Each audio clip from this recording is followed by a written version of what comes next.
বিসমিল্লাহির রহমানির রহিম। জাতীয় বিশ্ববিদ্যালয়ের অধিভুক্ত কলেজসমূহে অধ্যয়নরত বিবিএ তৃতীয় বর্ষ সম্মান শ্রেণীর হিসাব বিজ্ঞান বিভাগের সকল ছাত্রছাত্রীকে আজকের এই অনলাইন শ্রেণী কার্যক্রমে স্বাগত জানাচ্ছি। আমি গোলদার মোহাম্মদ মুহিতুল ইসলাম, সহকারী অধ্যাপক, হিসাব বিজ্ঞান বিভাগ, সরকারি তোলারাম কলেজ, নারায়ণগঞ্জ। প্রিয় শিক্ষার্থীবৃন্দ, আশা করছি তোমরা প্রত্যেকে সুস্থ আছো, স্বাস্থ্যবিধি মেনে জীবনযাপন করছো। তোমাদের নিয়মিত অধ্যয়ন যেন চলমান থাকে সেদিকটি বিবেচনা করে জাতীয় বিশ্ববিদ্যালয় কর্তৃপক্ষ আয়োজন করেছে আজকের এই চমৎকার অনলাইন ক্লাসের, এবং এই অভিনব পদ্ধতিতে আমাকে সরাসরি সংযুক্ত হওয়ার সুযোগ করে দেওয়ার জন্য আমি জাতীয় বিশ্ববিদ্যালয় কর্তৃপক্ষকে আন্তরিক ধন্যবাদ ও কৃতজ্ঞতা জ্ঞাপন করছি। প্রিয় শিক্ষার্থীবৃন্দ, তোমরা নিশ্চয়ই ধারাবাহিকভাবে পরিচালিত আমাদের বিগত দিনের লেকচারগুলো দেখেছো। আমরা ধারাবাহিকভাবে কস্ট অ্যাকাউন্টিং কোর্সের উপর লেকচার পরিচালনা করছি। বিগত দিনে আমরা কস্ট অ্যাকাউন্টিং কোর্সের প্রথম, দ্বিতীয় ও তৃতীয় অধ্যায়ের উপর 3টি লেকচার পরিচালনা করেছি। তারই ধারাবাহিকতায় আজ আমাদের চতুর্থ লেকচার। আজ আমরা আলোচনা করব কস্ট অ্যাকাউন্টিং এর চতুর্থ অধ্যায় ম্যাটেরিয়ালস চ্যাপ্টারের উপর। এই অধ্যায়টি তোমাদের জন্য অত্যন্ত গুরুত্বপূর্ণ। শুরুতেই আমরা দেখে নিব এই অধ্যায়ের সিলেবাসে কি কি বিষয়গুলো অন্তর্ভুক্ত আছে। Direct and indirect materials, procurements of materials, storage of materials, materials record, methods of valuing material issues, planning material requirements, stock levels, EOQ বা economic order quantity, safety stock, materials control, and last of all stock verification and adjustment. যেহেতু এই অধ্যায়টি অত্যন্ত গুরুত্বপূর্ণ, আমরা আগেই বলেছি, এজন্যে এই অধ্যায়টিকে আমরা 2টি লেকচারের মাধ্যমে সম্পন্ন করব। আজ আমরা আলোচনা করব এই অধ্যায়ের একটি গুরুত্বপূর্ণ টপিক ইওকিউ বা ইকোনমিক অর্ডার কোয়ান্টিটি নিয়ে। সাথে সাথে আমরা কিছু তত্ত্বীয় বিষয় নিয়েও আলোচনা করব। তাহলে আমরা দেখে নেই আজ এই লেকচার আলোচনা শেষে তোমরা কোন কোন বিষয়গুলো পরিষ্কার ধারণা লাভ করবে। প্রত্যক্ষ কাঁচামাল ও পরোক্ষ কাঁচামালের তুলনামূলক বিশ্লেষণ, বিন কার্ড ও মাল খতিয়ানের তুলনামূলক বিশ্লেষণ, মিতব্যয়ী ফরম্যাশ পরিমাণ বা ইওকিউ নির্ণয়ের পদ্ধতি, গাণিতিক সমস্যা অর্থাৎ ইওকিউ বিষয়ে সাথে জড়িত গাণিতিক সমস্যাগুলো নিয়েও আমরা আলোচনা করব। তাহলে এগুলো হবে আমাদের লার্নিং আউটকামস, অর্থাৎ এই লেকচার শেষে এই বিষয়গুলো সম্পর্কে তোমরা একটি পরিষ্কার ধারণা লাভ করতে পারবে। তাহলে আমরা মূল আলোচনায় চলে যাই। প্রথমেই আমরা আলোচনা করব 2টি বিষয়, 2টি তুলনামূলক বিশ্লেষণের বিষয় নিয়ে। একটি হলো প্রত্যক্ষ কাঁচামাল ও পরোক্ষ কাঁচামালের তুলনামূলক বিশ্লেষণ, আরেকটি হলো বিন কার্ড ও মাল খতিয়ানের তুলনামূলক বিশ্লেষণ। তাহলে আমরা প্রথমে চলে যাই প্রত্যক্ষ কাঁচামাল ও পরোক্ষ কাঁচামালের তুলনামূলক বিশ্লেষণ নিয়ে। আমরা যেভাবে স্ক্রিনে প্রেজেন্ট করছি এভাবেই শখ করে তোমাদের পরীক্ষার খাতায় তোমরা যদি উপস্থাপন করো তাহলে আশা করছি তোমরা অধিক নাম্বার পাবে। তাহলে আমরা দেখে নেই প্রত্যক্ষ কাঁচামাল এবং পরোক্ষ কাঁচামাল বা ডিরেক্ট ম্যাটেরিয়াল এবং ইনডিরেক্ট ম্যাটেরিয়ালের মধ্যে তুলনামূলক বিশ্লেষণ বা পার্থক্যগুলো কি। যে কাঁচামালের ব্যয় পণ্য বা সেবা উৎপাদনের ব্যয়ের অংশ হিসেবে সহজেই চিহ্নিত করা যায় তাকে প্রত্যক্ষ কাঁচামাল বলে। পক্ষান্তরে যে কাঁচামালের ব্যয় পণ্য বা সেবার উৎপাদন ব্যয়ের অংশ হিসেবে সহজে চিহ্নিত করা যায় না তাকে পরোক্ষ কাঁচামাল বলে। আমরা দ্বিতীয় অধ্যায়ে যখন আলোচনা করেছি তখন নিশ্চয়ই তোমাদের মনে আছে প্রত্যক্ষ কাঁচামাল মুখ্য ব্যয় বা প্রাইম কস্টের অংশ, আর পরোক্ষ কাঁচামাল এটি কারখানা ব্যয় বা ফ্যাক্টরি ওভারহেডের অংশ। প্রত্যক্ষ কাঁচামাল উৎপাদিত মোট ব্যয়ের সিংহভাগ, আর পরোক্ষ কাঁচামাল উৎপাদিত মোট ব্যয়ের একটি সামান্য অংশ। প্রত্যক্ষ কাঁচামালকে আমরা সম্পদ হিসেবে বিবেচনা করি যতক্ষণ পর্যন্ত এটি বিক্রি না হয় ততক্ষণ পর্যন্ত, আর পরোক্ষ কাঁচামালকে আমরা সম্পদ হিসেবে নয় বরং ব্যয় হিসেবে বিবেচনা করি। তাহলে আমরা এটি সার্বিক ধারণা এই দুইটি বিষয় সম্পর্কে পেয়ে গেলাম এবং এটি তুলনামূলক বিশ্লেষণ আমরা করতে পারলাম। এখন আমরা আরেকটি বিষয় নিয়ে আলোচনা করব, বিন কার্ড ও কাঁচামাল খতিয়ানের তুলনামূলক বিশ্লেষণ। তাহলে একইভাবে আমরা উপস্থাপন করব। আমরা প্রথমেই বিন কার্ডের একটি স্যাম্পল দেখছি। স্ক্রিনে তোমরা নিশ্চয়ই একটি কার্ড দেখতে পাচ্ছ, এটি একটি বিন কার্ডের স্যাম্পল। একটি বিন কার্ড দেখতে কেমন হয় সেটি আমরা এখানে দেখালাম, এবং বিন কার্ডগুলো স্টোরে অর্থাৎ গুদাম ঘরে বিন কার্ডগুলো কিভাবে ব্যবহার করা হয় সেগুলো আমরা দেখছি। এখানে প্রত্যেকটি বক্সের গায়ে একটি করে বিন কার্ড লাগানো আছে, অর্থাৎ মালের পরিমাণ এখানে লেখা আছে। পাশাপাশি আমরা কাঁচামাল খতিয়ান বা স্টোর লেজার দেখছি। এখানে এটি অনেকটা এক্সেল শিটের মতো। এখানে কাঁচামালের রিসিপ্ট, ইস্যু এবং ব্যালেন্স এগুলো দেওয়া আছে। আমরা এখন দেখব এই দুটি বিষয় অনেকটা দেখতে একই রকম হলেও এটি মধ্যে যে তুলনামূলক বিশ্লেষণ বা পার্থক্যগুলো কি কি। বিন কার্ড হলো স্টোরে কাঁচামাল রাখার সময় মালের পরিমাণ সংক্রান্ত তথ্য যে কার্ডে লিপিবদ্ধ করে মালের গায়ে লাগিয়ে রাখা হয়। তাহলে দুটি বিষয় আমরা পেলাম, একটি হলো মালের পরিমাণ সংক্রান্ত তথ্য থাকে এখানে এবং এটি মালের গায়ে লাগিয়ে রাখা হয়। আর কাঁচামাল খতিয়ান হলো স্টোরে রক্ষিত কাঁচামালের পরিমাণ ও মূল্য পৃথকভাবে যে হিসাবে রক্ষিত হয়, অর্থাৎ কাঁচামাল খতিয়ানের মধ্যে পরিমাণ এবং মূল্য পৃথকভাবে সংরক্ষণ করা হয়। বিন কার্ডের ক্ষেত্রে আমরা বলছি কাঁচামালের পরিমাণ উল্লেখ থাকে, আর কাঁচামাল খতিয়ানের ক্ষেত্রে আমরা বলছি মালের পরিমাণ ও মূল্য পৃথকভাবে উল্লেখ থাকে।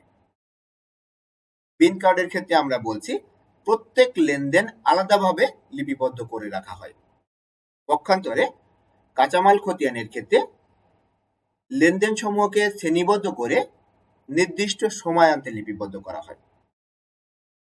বিন কার্ডের ক্ষেত্রে বিন কার্ড গুদামে প্রস্তুত করে গুদামেই সংরক্ষণ করা হয়, অর্থাৎ মালের গায়ে এটি লাগিয়ে রাখা হয়। আর কাঁচামাল খতিয়ান ব্যয় হিসাব বিভাগে প্রস্তুত করে সেখানেই সংরক্ষণ করে রাখা হয়। বিন কার্ড হতে সমাপনী মজুদ মালের মূল্য পাওয়া যায় না, যেহেতু এখানে মূল্য উল্লেখই থাকে না, সেক্ষেত্রে সমাপনী মজুদ মালের মূল্য পাওয়া যায় না। পক্ষান্তরে মাল খতিয়ান বা কাঁচামাল খতিয়ান যাকে আমরা বলছি, সেখান থেকে সমাপনী মজুদ মালের মূল্য ও পরিমাণ উভয়ই পাওয়া যায়। কোনো পণ্য প্রাপ্ত বা ইস্যু করা হলে সর্বপ্রথম আমরা বিন কার্ডে সেটি এন্ট্রি করি এবং বিন কার্ডে এন্ট্রি করার পর সেটি কাঁচামাল খতিয়ানে লেখা হয়। তাহলে প্রথমে বিন কার্ডে লেখা হয়, পরবর্তীতে সেটি কাঁচামাল খতিয়ানে লেখা হয়। তাহলে আমরা পেয়ে গেলাম বিন কার্ড ও কাঁচামাল খতিয়ানের একটি তুলনামূলক বিশ্লেষণ। আশা করছি যে এটি তোমরা পরিষ্কারভাবে বুঝতে পেরেছো। এখন আমরা আলোচনা করব এই অধ্যায়ের সাথে জড়িত এবং কস্ট অ্যাকাউন্টিং এর একটি গুরুত্বপূর্ণ টপিক মিতব্যয়ী ফরমায়েশ পরিমাণ, ইকোনমিক অর্ডার কোয়ান্টিটি। তাহলে শুরুতেই আমরা দেখে নেই ইকোনমিক অর্ডার কোয়ান্টিটি বা মিতব্যয়ী ফরমায়েশ ব্যয়, মিতব্যয়ী ফরমায়েশ পরিমাণ। এটি বলতে আমরা কি বুঝি? যে পরিমাণ মাল প্রতিবার ক্রয় করা হলে মালের ফরমায়েশ ব্যয় এবং বহন ব্যয় সর্বনিম্ন হয় বা উভয়ই সমান হয়, তাকে মিতব্যয়ী ফরমায়েশ পরিমাণ বলে। তাহলে আমরা এখান থেকে পেয়ে গেলাম, এখানে দুটি ব্যয়ের উল্লেখ আছে, একটি হলো ফরমায়েশ ব্যয় এবং আরেকটি হলো বহন ব্যয়, এবং এটি যে পরিমাণ মাল অর্ডার দিলে সব থেকে কম হয় সেই পরিমাণ মালকে আমরা বলছি মিতব্যয়ী ফরমায়েশ পরিমাণ। মাল ক্রয়ের সাথে দুই ধরনের ব্যয় জড়িত, সেটি তো আমরা পেয়ে গেলাম, একটি হলো ফরমায়েশ ব্যয়, আরেকটি হলো বহন ব্যয়। তাহলে এই বহন ব্যয় এবং ফরমায়েশ ব্যয় যেটি মাল ক্রয়ের সাথে সরাসরি জড়িত, সেই ব্যয়গুলো সর্বনিম্ন যে পরিমাণ মাল ক্রয় করলে হয় সেটিকে আমরা বলছি ইকোনমিক অর্ডার কোয়ান্টিটি বা ইওকিউ। তাহলে আমরা দেখে নেই ফরমায়েশ ব্যয় বা অর্ডারিং কস্ট বলতে আমরা কি বুঝি। মালের ফরমায়েশ প্রদান থেকে শুরু করে মাল গুদামে পৌঁছানো পর্যন্ত যাবতীয় কাজের ব্যয়কে ফরমায়েশ ব্যয় বা অর্ডারিং কস্ট বা সেটআপ কস্ট বলে। তাহলে ফরমায়েশ ব্যয়ের দুটি ইংরেজি নাম আমরা পেয়ে গেলাম, একটি হলো অর্ডারিং কস্ট অথবা সেটআপ কস্ট। এই অর্ডারিং কস্ট, সেটআপ কস্ট বা ফরমায়েশ ব্যয় বলতে আমরা বুঝি মালের অর্ডার দেওয়া থেকে শুরু করে মাল গুদামে পৌঁছানোর আগ পর্যন্ত বা মালের গুদামে পৌঁছানো পর্যন্ত যাবতীয় সকল খরচের সমষ্টিকে আমরা বলছি ফরমায়েশ ব্যয়। আর বহন ব্যয় বলতে আমরা বুঝি, এটির ইংরেজি নাম ক্যারিং কস্ট।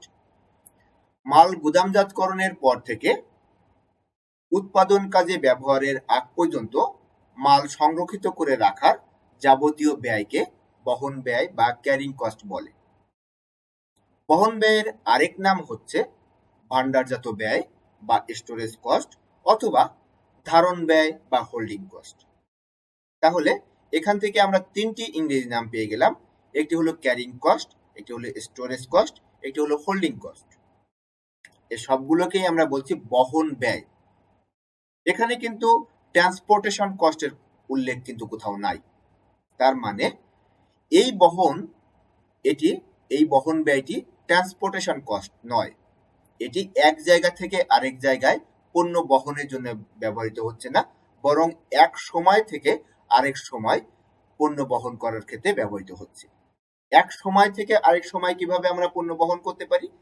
তার মানে হলো একটি গুদামে যখন আমরা একটি সময়ে মাল যেদিন ঢোকে সেই দিন থেকে শুরু করে যেদিন পর্যন্ত গুদামে এটি সংরক্ষিত থাকে, এই যে সময়টা, এই সময়কালটাকে আমরা বলছি যে একটি সময় থেকে আরেকটি সময়ে মালটি বহন করা।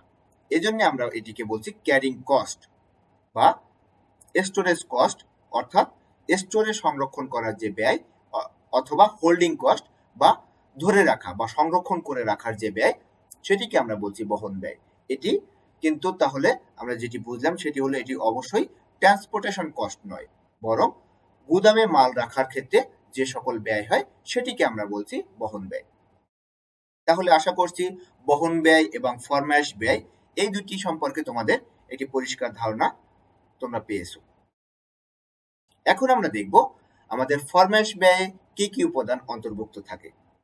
বার্ষিক চাহিদা নির্ধারণ, মজুদ সংরক্ষণ বিভাগের বেতন ও মজুরি, ক্রয় ফরমায়েশ প্রদান, কাঁচামাল প্রাপ্তি পরীক্ষা ও পরিদর্শন, মাল পরিবহন ওঠানামা করানো, মাল গুদামে মজুদকরণ ইত্যাদি।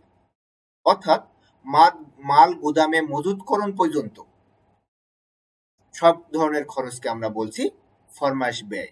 ফরমায়েশ দেওয়া থেকে শুরু করে মাল গুদামে মজুদকরণ পর্যন্ত সকল খরচ, তার মধ্যে মাল পরিবহন খরচ অন্তর্ভুক্ত। এই যে মাল পরিবহন খরচ, যেটিকে আমরা বলছি ট্রান্সপোর্টেশন কস্ট, এটি আমরা আলাদা কালি দিয়ে অর্থাৎ নীল কালি দিয়ে লিখেছি, কারণ এটি বোঝানোর জন্য যে এটি বহন ব্যয়ের অংশ নয়, বরং এটি ফরমাইশ ব্যয়ের অংশ, অর্ডারিং কস্টের অংশ। সেটি বোঝানোর জন্যই আমরা আলাদা কালি দিয়ে লিখেছি। তাহলে এখন আমরা দেখে নিব আমাদের বহন ব্যয় বা ক্যারিং কস্টের মধ্যে কি কি বিষয় অন্তর্ভুক্ত আছে। গুদাম ভাড়া, কাঁচামাল সংরক্ষণের পাত্র ক্রয়, ক্রয় ফরমাইশ প্রদান, নষ্ট মালামালের খরচ, কাঁচামালের বীমা খরচ, গুদাম ঘরের গ্যাস, পানি ও বিদ্যুৎ খরচ ইত্যাদি। গ্যাস, পানি, বিদ্যুৎ এই ধরনের খরচকে আমরা ইউটিলিটি খরচও বলে থাকি, ইউটিলিটি এক্সপেন্স। তাহলে গুদামের সাথে সম্পর্কিত সকল ধরনের খরচকেই কিন্তু আমরা মূলত বলছি বহন ব্যয় বা ক্যারিং কস্ট। এখন আমরা দেখব মিতব্যয়ী ফরমাইশ পরিমাণ নির্ণয়ের পদ্ধতি সমূহ, methods of calculating economic order quantity বা ইওকিউ। প্রথমে গাণিতিক পদ্ধতি বা সমীকরণ পদ্ধতি, ম্যাথমেটিক্যাল অর ইকুয়েশন মেথড। এরপর আছে সারণী বা তালিকা পদ্ধতি, টেবুলার মেথড। 3 নম্বরে আছে লৈখিক পদ্ধতি বা গ্রাফিক্যাল মেথড। এই 3টা পদ্ধতি নিয়ে আমরা আলোচনা করব। প্রথমেই তাহলে আমরা চলে যাই আমাদের প্রথম পদ্ধতি, অর্থাৎ গাণিতিক বা সমীকরণ পদ্ধতি, mathematical or equation method.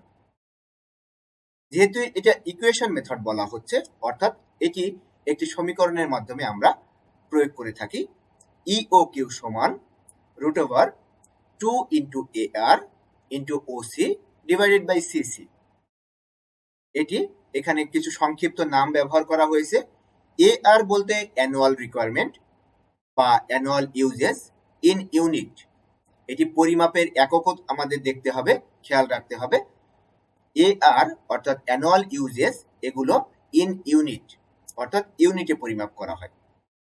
OC অর্থাৎ অর্ডারিং কস্ট পার অর্ডার, অর্থাৎ যতগুলো অর্ডার সেই অনুযায়ী অর্ডারিং কস্টটা পরিমাপ করা হবে।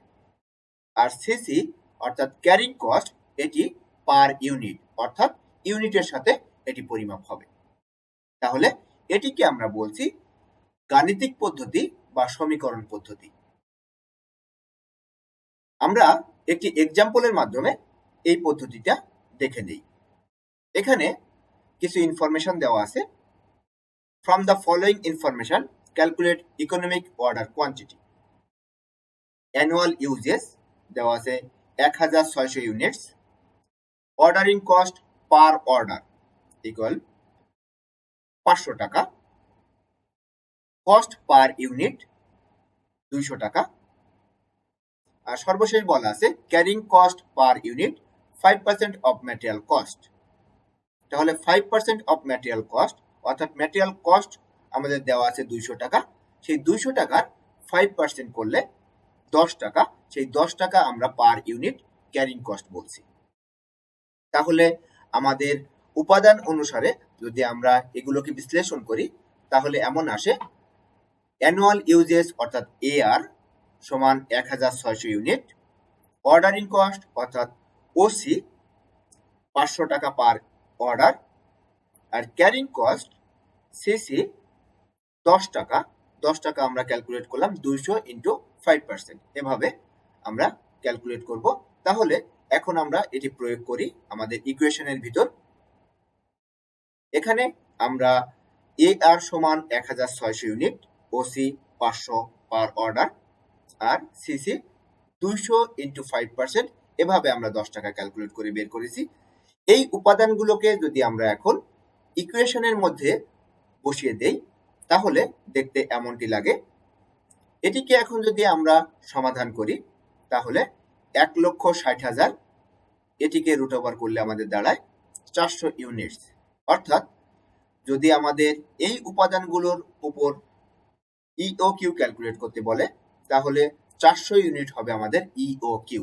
অর্থাৎ 400 ইউনিট করে যদি আমরা প্রতিবার ক্রয় করি, তাহলে আমাদের খরচ সর্বনিম্ন হবে। তাহলে আমরা আশা করি ম্যাথমেটিক্যাল আর ইকুয়েশন মেথডে কিভাবে এটি প্রয়োগ করতে হবে, কিভাবে এটি ক্যালকুলেট করতে হবে, সেই বিষয়গুলো তোমরা বুঝতে পেরেছো। এরপরে আমরা চলে যাই আমাদের দ্বিতীয় মেথড, সারণী পদ্ধতি বা টেবুলার মেথড। টেবুলার মেথড বা সারণী পদ্ধতি আমরা বলছি, এটি আমরা কলাম এবং রো এর মধ্যে সাজিয়ে ঘর ঘর করে এটি ক্যালকুলেট করব। এখানে 7টি কলাম রয়েছে। এই 7টি কলামের ক্যালকুলেশনগুলো তোমাদের একটু বুঝতে হবে। প্রথম কলামে অর্থাৎ 1 নম্বর কলামে আমাদের রয়েছে অ্যানুয়াল ইউজেস, যেটিকে আমরা বলছি AR। 2 নম্বর কলামে নাম্বার অফ অর্ডার পার ইয়ার। এখানে আমরা বিভিন্ন নাম্বার প্রয়োগ করে দেখব যে কতগুলো অর্ডার দিলে আমাদের খরচটি সর্বনিম্ন হয়। 3 নম্বর ঘরে রয়েছে টোটাল অর্ডারিং কস্ট, অর্থাৎ আমাদের যে ওসি আমরা ক্যালকুলেট করি সেটি আমরা 3 নম্বর ঘরে ক্যালকুলেট করব। আমাদের যেহেতু 500 টাকা বলা ছিল, সেই অনুযায়ী আমরা বলছি এক টাকা 500 পার অর্ডার। যে অঙ্কে যত টাকা বলা থাকবে সেই অনুযায়ী আমরা এখানে লিখব। 4 নম্বর ঘরে দেওয়া আছে number of units per order, অর্থাৎ একবার অর্ডারে আমরা কতগুলো পণ্য কিনবো, কতগুলো মাল কিনবো, তার quantity, number of units per order. একবার অর্ডারে যতগুলো মাল কিনতে পারবো সেটিকে আমরা বলছি। এরপরে 5 নম্বর ঘরে আমরা বলছি এভারেজ ইনভেন্টরি। এভারেজ ইনভেন্টরিটা জাস্ট 4 নম্বর ঘরকে আমরা যদি 2 দিয়ে ভাগ করি তাহলে আমরা একটি এভারেজ ইনভেন্টরি পাই। 6 নম্বর ঘরে আমরা বলছি টোটাল ক্যারিং কস্ট। আমাদের ক্যারিং কস্ট পার ইউনিট যেটি দেওয়া থাকবে সেটি দিয়ে আমরা আমাদের এভারেজ ইনভেন্টরিকে গুণ করলে, অর্থাৎ 5 নম্বর ঘরকে গুণ করলে আমরা পাবো 6 নম্বর ঘর। এবং সর্বশেষ আমাদের টোটাল কস্ট, অর্থাৎ একটি কাঁচামাল অর্ডার দেওয়ার সাথে জড়িত যে ধরনের কস্ট, আমরা বলছি 2 ধরনের কস্টের কথা, একটি হলো অর্ডারিং কস্ট আর এটা হলো ক্যারিং কস্ট, অর্থাৎ 3 নম্বর কলাম এবং 6 নম্বর কলামের যোগফলই হলো 7 নম্বর কলাম। তাহলে এভাবে আমরা সারণী পদ্ধতি বা তালিকা পদ্ধতিতে EOQ ক্যালকুলেট করব। তাহলে আমরা একই উদাহরণের মাধ্যমে যদি সারণী পদ্ধতিতে এই অঙ্কটি করার চেষ্টা করি, উদাহরণে একই তথ্যই দেওয়া আছে, annual uses 1600 units, ordering cost per order 500 টাকা, কস্ট পার ইউনিট 200 টাকা, carrying cost per unit 5% of material cost, যেটি আমাদের আগেও দেওয়া ছিল। আমাদের ম্যাথমেটিক্যাল আর ইকুয়েশন মেথডের ক্ষেত্রে, আমাদের টেবুলার মেথডের ক্ষেত্রেও একই ইনফরমেশন দিয়ে আমরা করছি, যেন তোমরা তুলনামূলক বিশ্লেষণটা করতে পারো যে দুইটি পদ্ধতির মধ্যে আসলে তফাৎটা কোথায়। এখন আমরা তাহলে ক্যালকুলেশনগুলো দেখি। প্রথম কলামের ক্যালকুলেশন AR বা অ্যানুয়াল ইউজেস 1600 ইউনিটস। 2 নম্বর ঘরে নাম্বার অফ অর্ডার পার ইয়ার। এখানে আমরা বিভিন্ন রকম সংখ্যা দিয়ে দেখব যে কতগুলো অর্ডার দিলে আমাদের জন্য সব থেকে কম খরচ হয়। 3 নম্বর কলামে টোটাল অর্ডারিং কস্ট, এটি আমরা ক্যালকুলেট করব। যতগুলো অর্ডার 2 নম্বর ঘরে থাকবে তার সাথে আমরা 500 করে গুণ করব, অর্থাৎ যেহেতু প্রত্যেক অর্ডারে 500 টাকা খরচ, এজন্য আমরা নাম্বার অফ অর্ডারের সাথে 500 টাকা করে গুণ করব। 4 নম্বর কলামে number of units per order, অর্থাৎ একবার অর্ডারে আমরা কতগুলো পণ্য কিনবো বা কাঁচামাল কিনবো সেটিকে আমরা বোঝাচ্ছি। সেটি আমরা কিভাবে ক্যালকুলেট করব? আমরা 1 নম্বর ঘরে আমাদের রয়েছে অ্যানুয়াল ইউজেস এবং 2 নম্বর ঘরে আমাদের রয়েছে নাম্বার অফ অর্ডার পার ইয়ার। তাহলে আমরা 1 নম্বর ঘরের ফলাফল দিকে যদি 2 নম্বর ঘরের ফলাফল দিয়ে ভাগ করি তাহলে আমরা পাবো 4 নম্বর ঘরের ফলাফল। 4 নম্বর ঘরে আমরা যেটি পাবো সেটি হলো একবার অর্ডারে আমরা কতগুলো পণ্য কিনবো, তার কোয়ান্টিটি কত হবে সেটি। 5 নম্বর ঘরে সেটিকেই আমরা এভারেজ করব, অর্থাৎ 4 নম্বর ঘরকে আমরা এভারেজ করব। এভারেজ করব কিভাবে? 4 নম্বর ঘরে যে সংখ্যাটি থাকবে সেটিকে আমরা 2 দিয়ে ভাগ করব, তাহলে আমরা পাবো এভারেজ ইনভেন্টরি। এই এভারেজ ইনভেন্টরি আমাদের কেন দরকার? কারণটা হলো যে একটি মাসে বিভিন্ন দিনে বিভিন্ন কোয়ান্টিটির পণ্য গুদামে থাকতে পারে। এখন প্রতি ইউনিটের খরচ আমরা কিভাবে ক্যালকুলেট করব? সেক্ষেত্রে আমাদের প্রতিদিনের আলাদা আলাদাভাবে হিসাব করতে গেলে সেটি অনেক সময় সাপেক্ষ। এ কারণে আমরা এভারেজ ইনভেন্টরির উপর পার ইউনিট হিসাব করে আমরা ক্যারিং কস্ট ক্যালকুলেট করি। এজন্য আমাদের টোটাল ইউনিটের উপর না ধরে আমরা এভারেজ ইউনিটের উপর ধরি, কারণ কখনো মাল ম্যাক্সিমাম থাকে, কখনো মিনিমাম থাকে। এজন্য আমরা এভারেজে ইনভেন্টরিটা ধরি, যে কারণে আমরা সহজে এবং যুক্তিসঙ্গত উপায়ে ক্যারিং কস্টটা ক্যালকুলেট করতে পারি। 6 নম্বর ঘরে আমরা বলছি total carrying cost. Total carrying কস্টটা তাহলে আমরা এভারেজ ইনভেন্টরির উপরে ধরবো এবং পার ইউনিট ক্যারিং কস্ট যত থাকবে এভারেজ ইনভেন্টরিকে তত টাকা দিয়ে গুণ করব, তাহলে আমরা পাবো টোটাল ক্যারিং কস্ট। এখানে আমাদের একটি মাল অর্ডারের ক্ষেত্রে দুই ধরনের খরচ থাকে, একটি হলো অর্ডারিং কস্ট, আরেকটি হলো ক্যারিং কস্ট। অর্থাৎ 3 নম্বর ঘরে আমরা ক্যালকুলেট করছি অর্ডারিং কস্ট এবং 6 নম্বর ঘরে আমরা ক্যালকুলেট করছি ক্যারিং কস্ট। তাহলে 3 নং এবং 6 নম্বর ঘরকে যদি আমরা যোগ করি, অর্থাৎ 3 নম্বর এবং 6 নম্বর ঘরের ফলাফলকে আমরা যদি যোগ করি, তাহলে আমরা পাবো টোটাল কস্ট। তাহলে এভাবেই আমরা টেবুলার মেথডে আমাদের 7টি কলামের ক্যালকুলেশন গুলো করব। তাহলে এখন আমরা দেখে নেই আমাদের টেবুলার মেথডে এই অঙ্কটা কিভাবে আমরা করব। আমাদের ইনফরমেশনে দেওয়া ছিল annual uses 1600 units. Number of order আমরা বিভিন্ন নাম্বার অফ অর্ডার প্রয়োগ করে দেখছি, 1 2 3 4 5। আমরা বিভিন্ন নাম্বার অফ অর্ডার প্রয়োগ করে দেখব যে সব থেকে কম খরচ কতগুলো অর্ডার দিলে হয়। 3 নাম্বার ঘরে আমরা 2 নাম্বার ঘরে যে সংখ্যাটি রয়েছে তার সাথে 500 টাকা গুণ করব, তাহলে আমরা 3 নাম্বার ঘরের ফলাফল পাবো। 4 নাম্বার ঘরে আমরা বলছি number of units per order, অর্থাৎ 1 নাম্বার ঘরে যে সংখ্যাটি রয়েছে সেটিকে আমরা যদি 2 নাম্বার ঘরের অর্ডার সংখ্যা দিয়ে ভাগ করি, তাহলে আমরা পাবো 4 নাম্বার ঘরের ফলাফল।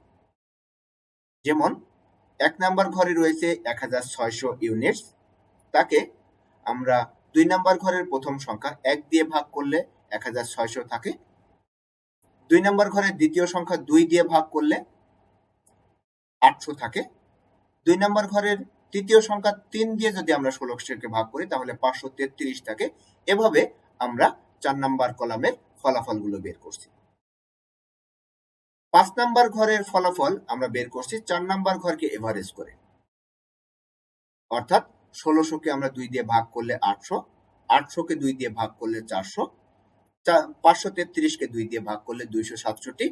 এভাবে আমরা এভারেজ ইনভেন্টরি ক্যালকুলেট করছি। 5 নাম্বার ঘরে আমরা যে এভারেজ ইনভেন্টরিটা পেলাম, সেই এভারেজ ইনভেন্টরির সাথে আমরা পার ইউনিট ক্যারিং কস্ট গুণ করে 6 নাম্বার ঘরের ফলাফল বের করছি।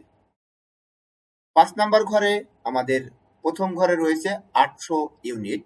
800 ইউনিটের সাথে পার ইউনিট আমাদের ক্যারিং কস্ট ছিল 10 টাকা, যেটি আমরা 200 ইন্টু 5% করে বের করেছিলাম। তাহলে 800 ইন্টু 10 টাকা করলে আমাদের দাঁড়ায় 8000 টাকা।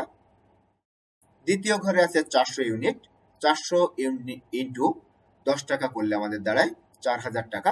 এভাবে আমরা টোটাল ক্যারিং কস্টটা ক্যালকুলেট করছি। এবং লাস্ট কলাম যেটি টোটাল কস্টের ঘর, সেটি আমরা ক্যালকুলেট করছি 3 নাম্বার ঘরের যে ফলাফল এবং 6 নাম্বার ঘরের যে ফলাফল, সেই দুটিকে যোগ করে আমরা বের করছি আমাদের টোটাল কস্ট। তাহলে যেমন 3 নাম্বার ঘরের প্রথম ঘরে রয়েছে 500 টাকা, 6 নাম্বার ঘরের প্রথম ঘরে রয়েছে 8000 টাকা, তাহলে 500 যোগ 8000 মিলে হলো 8500 টাকা। 3 নাম্বার কলামের দ্বিতীয় ঘরে রয়েছে 1000 টাকা, 6 নাম্বার কলামের দ্বিতীয় ঘরে রয়েছে 4000 টাকা, এটি মিলে হলো 5000 টাকা। এখানে একটি বিষয় কিন্তু লক্ষণীয়, সেটি হলো 3 নাম্বার ঘর ঘরের যে ফলাফলগুলো রয়েছে সেটি অর্ডার সংখ্যার সাথে সাথে ধীরে ধীরে বৃদ্ধি পাচ্ছে। আর 6 নম্বর ঘরের যে ফলাফল রয়েছে সেটি অর্ডার সংখ্যা যত বৃদ্ধি পাচ্ছে তত ধীরে ধীরে এটি কমছে। এবং একটি জায়গায় যে আমরা দেখলাম যখন অর্ডার সংখ্যা 4 তখন 3 নম্বর ঘরের ফলাফল 2000 টাকা, 6 নম্বর ঘরের ফলাফলও 2000 টাকা, মোট হলো 4000 টাকা। এরপর যখন আমরা 5টি অর্ডার দিচ্ছি তখন 3 নম্বর ঘরের ফলাফল 2500 টাকা, 6 নম্বর ঘরের ফলাফল 1600 টাকা, মিলে হলো 4100 টাকা। অর্থাৎ 4 নম্বর ঘরে আমাদের খরচের পরিমাণ সব থেকে কম, যেখানে 3 নম্বর ঘরের ফলাফল এবং 6 নম্বর ঘরের ফলাফল সমান। যে কারণে আমরা 4 নম্বর ঘর থেকে যে ইউনিটটা পাচ্ছি অর্থাৎ 400 ইউনিট, সেটাই হলো আমাদের ইওকিউ বা ইকোনমিক অর্ডার কোয়ান্টিটি। 400 ইউনিট করে যদি আমরা একবারে অর্ডার দেই তাহলে আমাদের প্রাসঙ্গিক যে খরচগুলো রয়েছে সেগুলো সব থেকে কম হয়, সেগুলোর মোট যোগফল সব থেকে কম হবে। এই যে পদ্ধতি, এই পদ্ধতিটিকে আমরা বলছি টেবুলার মেথড। এবং আমরা ইকুয়েশন মেথডেও দেখছি আমাদের ফলাফল এসেছিল 400 ইউনিট, আমরা টেবুলার মেথডেও দেখলাম ফলাফল 400 ইউনিট। অর্থাৎ দুটি পদ্ধতিই কিন্তু আমাদের একই ফলাফল প্রদান করলো। এবার আমরা দেখে নিব একই নিয়মে আরেকটি যে পদ্ধতি রয়েছে গ্রাফিক্যাল মেথড বা লৈখিক পদ্ধতি, সেটি দেখতে কেমন সেটি আমরা মূলত একটি চিত্রের মাধ্যমে দেখি। এখানে তোমরা একটি চিত্র দেখতে পাচ্ছ, আমি কার্সর দিয়ে তোমাদের দেখাই। এখানে এই যে লাইনটি চলে গেছে আমাদের ভূমি বরাবর, ভূমি অক্ষে, এই লাইনটি আমরা অর্ডার কোয়ান্টিটি অর্থাৎ পরিমাণ সম্পর্কিত তথ্য লিখব। এখানে কোয়ান্টিটি থাকবে। আর 0 থেকে উপরের দিকে অর্থাৎ লম্ব অক্ষে বা ওয়াই অক্ষে যে লাইনটি চলে গেছে এটিতে আমরা কস্ট বা টাকার পরিমাণ লিখব। তাহলে আমরা দেখি এখানে দেখো 400 ইউনিট, 400 ইউনিট যখন আমাদের ইকোনমিক আমরা ক্যালকুলেট করে দেখেছি, আমরা লৈখিক মেথড, আমরা আমাদের টেবুলার মেথড এবং ম্যাথমেটিক্যাল মেথড এই দুটিতেই আমরা দেখেছি আমাদের ইকোনমিক অর্ডার কোয়ান্টিটি আসে 400 ইউনিট এবং তার খরচ 4000 টাকা। অর্ডারিং কস্ট এবং ক্যারিং কস্ট মিলে খরচ দাঁড়ায় 4000 টাকা, যেখানে আমাদের হোল্ডিং কস্ট 2000 টাকা এবং অর্ডারিং কস্ট 2000 টাকা, অর্থাৎ উভয়ই সমান এবং এই দুইটা যোগ করে আমাদের দাঁড়ায় 4000 টাকা। এই জন্য এই পয়েন্টকে আমরা বলছি যে এটি হলো ইকোনমিক অর্ডার কোয়ান্টিটি বা ইওকিউ। এই যে পদ্ধতি, এই পদ্ধতিটিকে আমরা বলছি গ্রাফিক্যাল মেথড বা লৈখিক, যেটি আমরা একটি লেখচিত্রের মাধ্যমে উল্লেখ করি বা প্রকাশ করি। তাহলে আমরা একে একে ইকোনমিক অর্ডার কোয়ান্টিটির 3টি পদ্ধতি দেখে ফেললাম। এখন আমরা আরেকটি অঙ্ক দেখব, যেটি একটি স্টোরের সাথে জড়িত ভিন্ন ধরনের একটি অঙ্ক, কিন্তু এই নিয়মের অঙ্কগুলো পরীক্ষায় বারবার দেখা যায়। এখানে এই অঙ্কটি তোমাদের বিগত দিনে বিভিন্ন পরীক্ষায় এসেছে, যে কারণে এটিকে আমরা একটি এক্সাম্পল হিসেবে ব্যবহার করেছি। এখানে আমাদের বেশ কিছু ইনফরমেশন দেওয়া আছে। এখানে লক্ষ্য করো, 2 components A and B are uses as follows. Normal uses দেওয়া আছে 200 পার উইক ইচ। ইচ বলতে এর ক্ষেত্রেও 200, বি এর ক্ষেত্রেও 200। Minimum uses 100 per week each, 100 per week each, মানে এর ক্ষেত্রেও 100, বি এর ক্ষেত্রেও 100। Maximum uses 300 per week each. Maximum uses এর ক্ষেত্রেও 300, বি এর ক্ষেত্রেও 300। রিঅর্ডার কোয়ান্টিটি, রিঅর্ডার কোয়ান্টিটি বলতে আমরা বুঝি যে আমরা একবার অর্ডার প্লেস করলে কত পরিমাণ পণ্যের জন্য আমরা অর্ডার দেই। সেক্ষেত্রে বলা হচ্ছে এর ক্ষেত্রে 1200 ইউনিটস এবং বি এর ক্ষেত্রে 2000 ইউনিটস। এক্ষেত্রে কিন্তু ভিন্ন ভিন্ন আছে। আর আরেকটা ইনফরমেশন দেওয়া আছে রিঅর্ডার পিরিয়ড। এর ক্ষেত্রে 4 থেকে 6 সপ্তাহ 4 to 6 উইকস, আর বি এর ক্ষেত্রে 2 to 4 উইকস অর্থাৎ 2 থেকে 4 সপ্তাহ।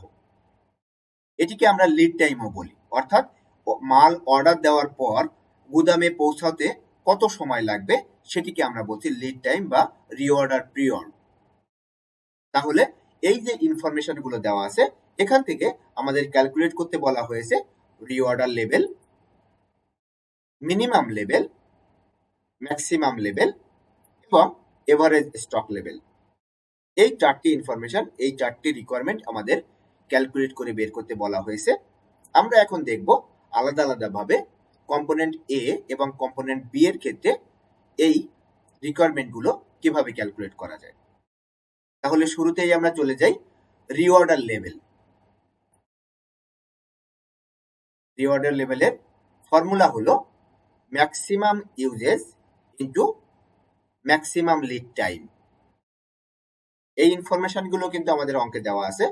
প্রথমেই আমরা দেখব এর ক্ষেত্রে আমাদের ম্যাক্সিমাম ইউজেস দেওয়া আছে উভয়ের ক্ষেত্রেই 300 ইউনিট। এর ক্ষেত্রেও 300 ইউনিট, বি এর ক্ষেত্রেও 300 ইউনিট। তাহলে এর ক্ষেত্রে আমরা ম্যাক্সিমাম ইউজেস লিখলাম 300 ইউনিট, কিন্তু এর ক্ষেত্রে ম্যাক্সিমাম লিড টাইম 6 উইকস। এর ক্ষেত্রে বলা ছিল লিড টাইম 4 to 6 উইকস, অর্থাৎ ম্যাক্সিমাম হলো 6 উইকস। তাহলে 300 into 6 অর্থাৎ 1800 ইউনিটস। এটি হলো রিঅর্ডার লেভেল ফর এ। এর ক্ষেত্রে রিঅর্ডার লেভেল 1800 ইউনিটস।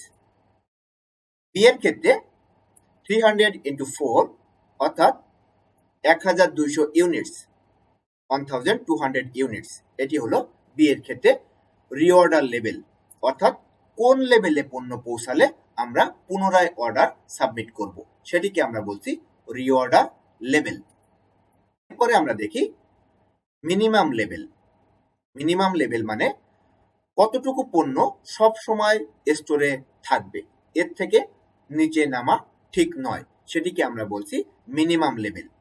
এটির সূত্র হলো reorder level minus normal uses into average lead time. তাহলে এর ক্ষেত্রে আমরা দেখি আমাদের রিঅর্ডার লেভেল আমরা ক্যালকুলেট করে বের করেছিলাম 1800 ইউনিট। সেখান থেকে আমরা বাদ দিব নর্মাল ইউজেস দেওয়া আছে উভয়ের ক্ষেত্রে 200 ইউনিট। এভারেজ লিড টাইমটা আমাদের ক্যালকুলেট করে বের করতে হবে, সেটি আমরা এভারেজ করে বের করব। এর ক্ষেত্রে 5 আর বি এর ক্ষেত্রে এভারেজ লিড টাইম 3। সেই ক্যালকুলেশনটা আমরা দেখছি পাশাপাশি। এর ক্ষেত্রে আমরা বের করব আমাদের 4 to 6 উইকস বলা আছে, তাহলে 4 plus 6 divided by 2 সমান 5 উইকস।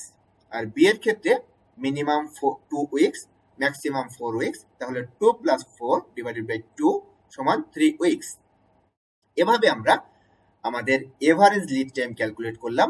এর ক্ষেত্রে 5 উইকস এবং বি এর ক্ষেত্রে 3 উইকস, এবং আমরা পেলাম আমাদের মিনিমাম লেভেল এর ক্ষেত্রে 800 ইউনিটস আর বি এর ক্ষেত্রে 600 ইউনিটস। এবার আমরা দেখব আমাদের maximum level. Maximum level calculate করার নিয়ম হলো ROL অর্থাৎ reorder level plus ROQ reorder quantity minus minimum uses into minimum lead time. তাহলে ROL আমরা ক্যালকুলেট করে পেয়েছি এর ক্ষেত্রে 1800 ইউনিটস, আর এর ক্ষেত্রে আমাদের রিঅর্ডার কোয়ান্টিটি দেওয়া ছিল 1200 ইউনিটস। তাহলে 1800 প্লাস 1200 মিলে 3000 ইউনিটস। সেখান থেকে আমরা বাদ দিব মিনিমাম ইউজেস উভয়ের ক্ষেত্রে দেওয়া ছিল 100 ইউনিট, আর মিনিমাম লিড টাইম এর ক্ষেত্রে 4 উইকস। তাহলে 100 ইন্টু 4 400, 3000 থেকে 400 বাদ দিলে 2600 অর্থাৎ 2600 ইউনিটস। বি এর ক্ষেত্রেও একইভাবে যদি আমরা প্রয়োগ করি তাহলে আমাদের দাঁড়ায় 3000 ইউনিটস। এরপরে আমরা ক্যালকুলেট করব এভারেজ স্টক লেভেল।